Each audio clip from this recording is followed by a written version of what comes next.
আসসালামু আলাইকুম। আজকে আমরা 2 জানুয়ারি, তো আমরা এই বছরের প্রথম ভিডিও করতে আমরা গার্ডেনে উদ্যোগ নিয়েছি। আমি এসকে মোবারক, ক্যামেরায় এসকে চাঁদ। আজকে আমরা বি গার্ডেন, বোটানিক্যাল গার্ডেন বলা হয় এই গার্ডেনটাকে। এখানে প্রচুর সংখ্যক মানুষের আজকে গম আছে, ভিড় আছে ভিতরে। তো আমরা যাব, আপনারা দেখুন ভিডিওটা আর আমাদের সাথে থাকুন। আসসালামু আলাইকুম। ওয়ালাইকুম আসসালাম। ভাই, আমরা মোবারক ইসলামিক কুইজ চ্যানেলের পক্ষ থেকে কিছু ইসলামিক প্রশ্ন নিয়ে এসেছি আপনাদের কাছে। যদি আপনারা সঠিক জবাব দেন তো আমাদের চ্যানেলের তরফ থেকে আপনাদেরকে একটি পুরস্কার দেওয়া হবে, সান্ত্বনা। আপনারা কুইজ জবাব দেবেন? হ্যাঁ, ইনশাল্লাহ দেবেন। মাশাআল্লাহ। ভাই, নাম বলো। তাহির, আকিব, আলগামা, সাফি, আতিক, আমির, নাম বলুন। শেখ আমিনুদ্দিন, শেখ সানোয়ার, রুমাইশা খাতুন। মাশাআল্লাহ। তো আপনারা 2 জানুয়ারিতে ঘুরতে এসেছেন, তাই তো? কোনখান থেকে এসেছেন দাদা? কিলখানা গাজীপাড়া, কিলখানা গাজীপাড়া থেকে। আপনার বাড়ি? সন্তোষপুর। সন্তোষপুর, মেটিয়াপুর, সন্তোষপুর। মাশাআল্লাহ। তো আপনারা এখানে পুরো পরিবার নিয়ে ঘুরতে এসেছেন, তাই তো? তো যাক, আমরা মোবারক ইসলামিক কুইজ চ্যানেলের পক্ষ থেকে সর্বপ্রথম প্রশ্ন হচ্ছে,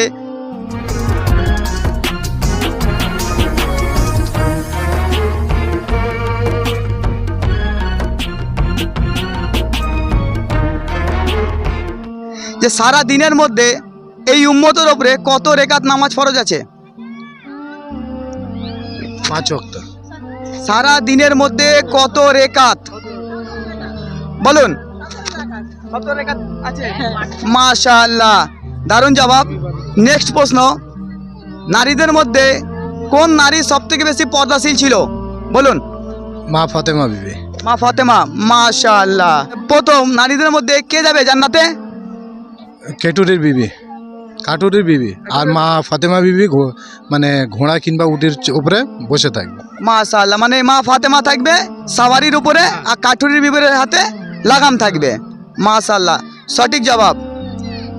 নারীদের মধ্যে কোন নারী কিয়ামতের দিনে পোশাক পরিধারণ করে উঠবে? সমস্ত মানুষ থাকবে হাসরের ময়দানে বিনা কাপড়ওয়ালা, কিন্তু একজনই নারী থাকবে যার পোশাকে কাপড় থাকবে। কোন নারী বলুন? মা আয়েশা। বলুন, আর কেউ বলতে পারবেন? বলুন। বলছে মা ফাতেমা। আর যদি কারো কিছু জানা থাকে বলুন।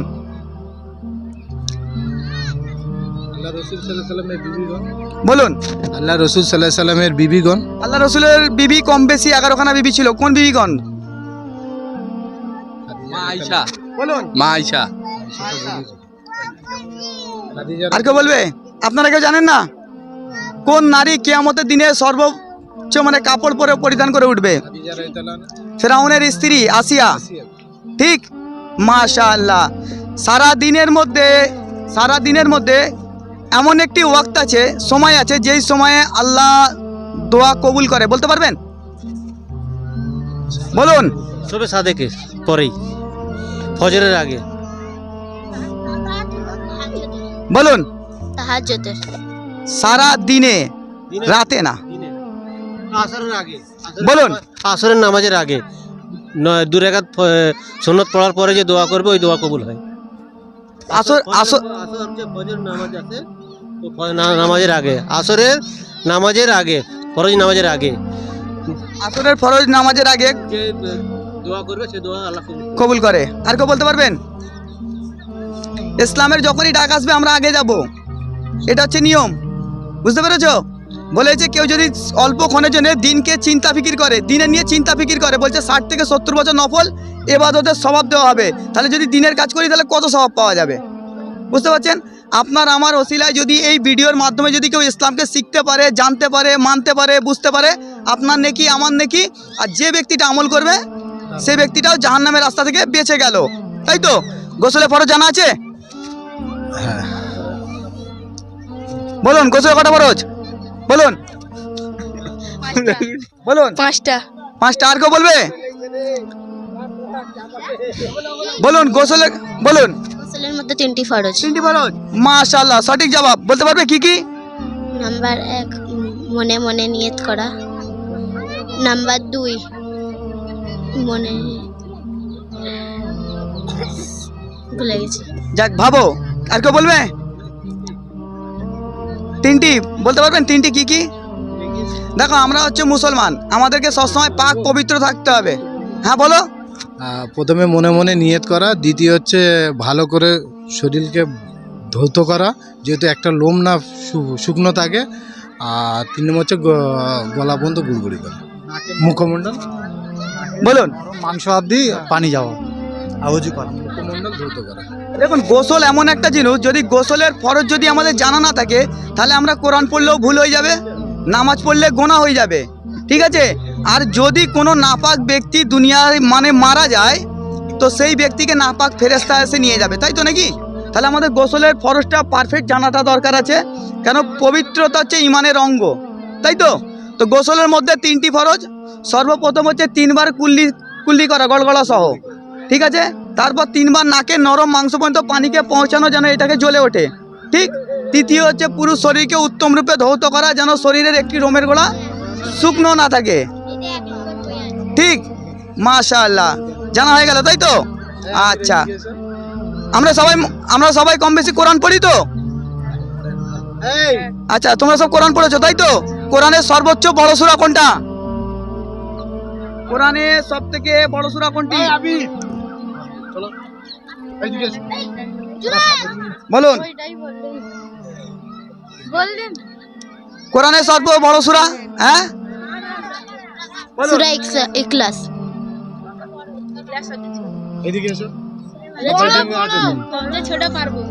বলো। তুমি জবাব দাও, তুমি ভিডিও দেখতে পেয়ে যাবে সন্ধ্যে 6টার সময়, ঠিক। তোমার ভিডিও দেখতে পাবে, তুমি এরকম করে ভিডিও করলে তোমার মুখ গাঢ় হয়ে যাবে তো, ঠিক।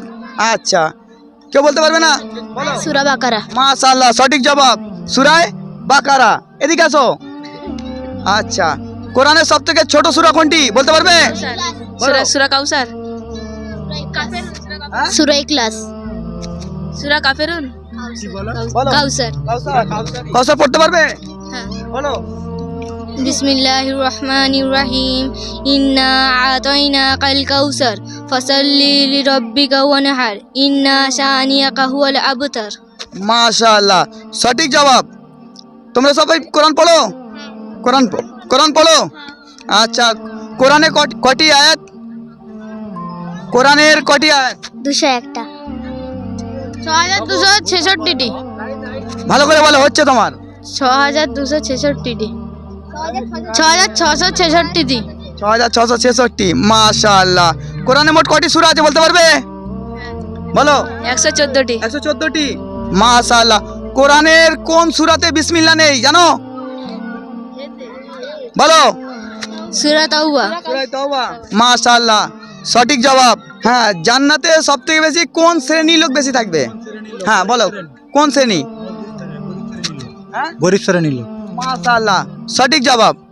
জাহান্নামে বেশি কারা থাকবে? বলুন। নারীরা। নারীরা। মাশাআল্লাহ, নারীরা সবথেকে বেশি জাহান্নামে যাবার কারণ জানেন? বলুন। বলুন, আসুন। বেপরদা থাকার জন্য, বেপরদা থাকার জন্য। বিশেষ। আর কেউ বলবেন? ধরুন সে বেপরদায় আছে, কিন্তু তার স্বামী তার উপরে রাজি আছে, তবু সে জান্নাতে যাবে। ও মাশাআল্লাহ, বুঝতে পেরেছেন? কেউ নামাজ পড়লো, রোজা করলো, সব করলো, সারা রাত তাহাজ্জুদে কাঁদলো, কিন্তু তার স্বামী তার কাছে নারাজ আছে, সেই নারী জান্নাতে যাবে না। কেন? আল্লাহ রসুল বলছে তার উপরে ফেরেশতারা লানত বর্ষাতে থাকে। যদি নারী রাগ করে রাত্রিরে যদি পাশ ঘুরে শোয়, বলছে যতক্ষণ না এদিকে মুখ ফিরবে ততক্ষণ পর্যন্ত ফেরেশতাদের আযাবের উপরে বর্ষিত হয়। বুঝতে পেরেছেন? মাশাআল্লাহ। তো দর্শক, আপনারা দেখতে পেলেন, এবং মোবারক ইসলামিক কুইজ চ্যানেলের পক্ষ থেকে দাদারাও অনেক প্রশ্ন দিয়েছে এবং বোনেরাও অনেক প্রশ্ন দিয়েছে, এবং প্রাইজ কাকে দেবো তো আমি বুঝতে পারছি না। তবে দাদা প্রথম রাজি হয়েছিল, ওই জন্য দাদার হাতেই প্রাইজটি তুলে দিচ্ছি আমি। হ্যাঁ, তো আপনারা মোবারক ইসলামিক কুইজ চ্যানেল দেখতে থাকুন।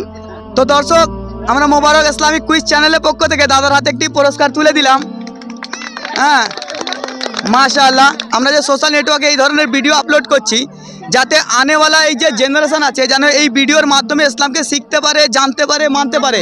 কারণ হচ্ছে ইসলামকে শেখা, জানা, মানা আমাদের জন্য ফরজ। তো আপনি কিছু বলবেন আমাদের চ্যানেলের তরফ থেকে? দর্শককে কিছু বলবেন? হ্যাঁ, ইনশাল্লাহ যা করছে আপনার আল্লাহর রহমতে ভালোই করছে, এটা মানুষের জ্ঞান অর্জন বাড়বে। তো এরকম আগামীকাল ইনশাল্লাহ চালিয়ে থাকুন আপনারা, ইতি আলহামদুলিল্লাহ। মাশাআল্লাহ। আমরা যে এই ভিডিওগুলোকে আপলোড করছি যাতে মানে মানুষ দেখে দিনকে যেন শিখতে পারে, বুঝতে পারে, তো আমাদের এই চ্যানেলের তরফ থেকে আপনারা কিছু শিখতে পেরেছেন? ইনশাআল্লাহ। শিখতে পেরেছেন?